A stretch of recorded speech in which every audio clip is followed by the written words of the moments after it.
चारी चौखंड के पोखरवा पोखरा बांधल चारू घाट पोखरा बांधल चारू घाट ताही घाटे उतरीले महादेव लिहले कुसवा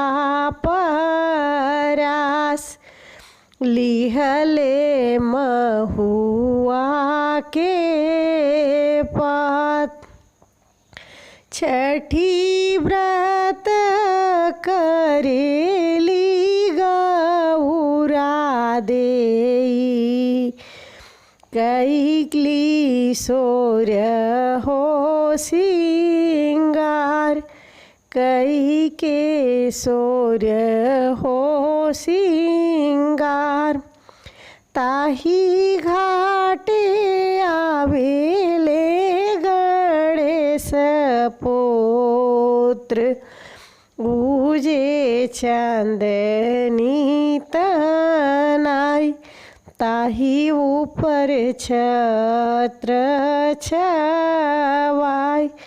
नहीं भिजिए छठी मैया हमार सेह देखी हंसेली छठिया मैया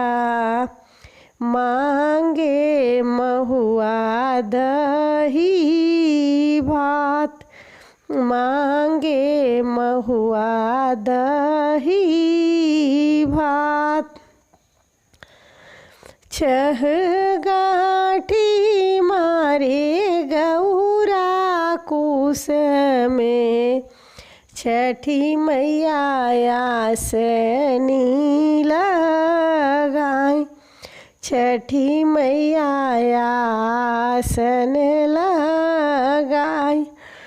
महुआ पतले आवेले कमन सेवका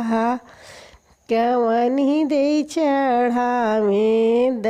दही महुआ भात छठी मैया होई ना सहाय छठी मैया होई ना सहाय।